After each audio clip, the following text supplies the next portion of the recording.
Remarkable that you've got one person who's claimed to be an expert, a criminologist, and given very high billing by all of the press, but there's only one expert, there's only one person putting forward this narrative that there's nothing to see here, move along.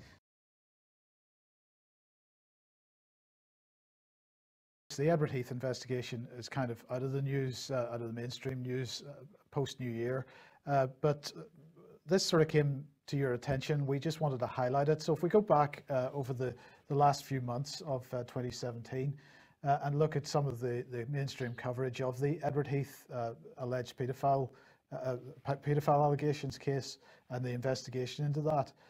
Here's a headline from the Times. Edward Heath case was a shambles right from the start. We've got ITV News here. Some of the evidence in paedophile allegations inquiry into Sir Edward Heath, fantastical, Criminologist says.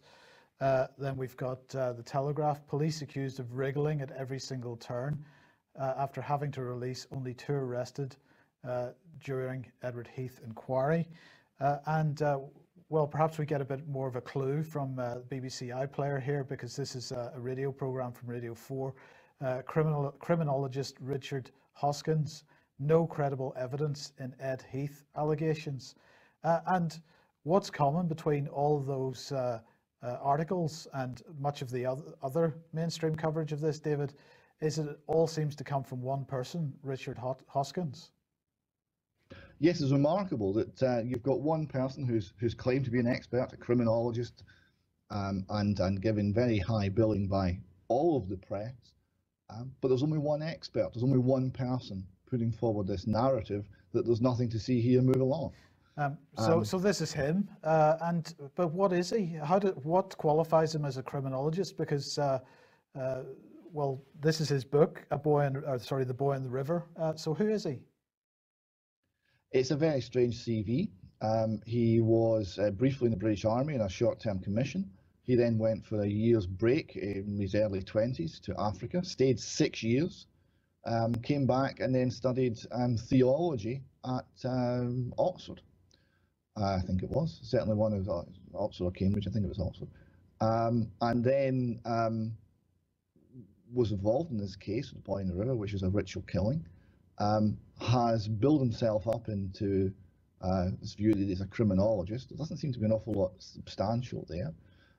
Claims to be an expert on ritual abuse, but by the way, Satanist ritual abuse in his view doesn't seem to exist. It's all recovered memory. So another one of these experts in a thing that they don't believe exists. It's very common in Britain, we see that quite a lot. And as well as a criminologist, also a fiction author and crime writer. So we're not quite sure what he is.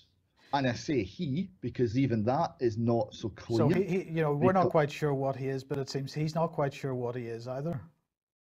Yes, because for a while he was Rachel. He was Richard, and then he was Rachel Hoskins, and now he's Richard Hoskins again. Right, and but he seems to be quite happy to write on these issues. So. And yes, and he's here talking about, so he's taking a very sort of postmodern, which is there's no right and wrong, you don't really know anything for sure, viewpoint here. So it's a very postmodern political agenda. He's talking here about gender, and he said, gender, just to summarise his views here, gender is complex. It's certainly more complex than the simplistic male or female designations.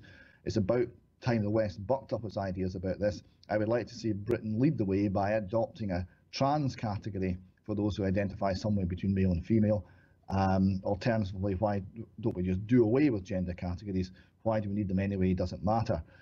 So again, he's taking a very postmodern, hard left, politically correct view of things. It's very ideologically driven. It's very politically driven.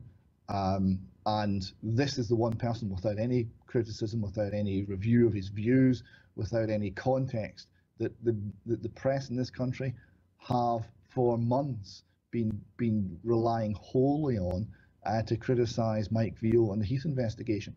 And it's another example of the state and the establishment needs a bodyguard of intellectuals to provide some sort of intellectual cover for how they conduct themselves.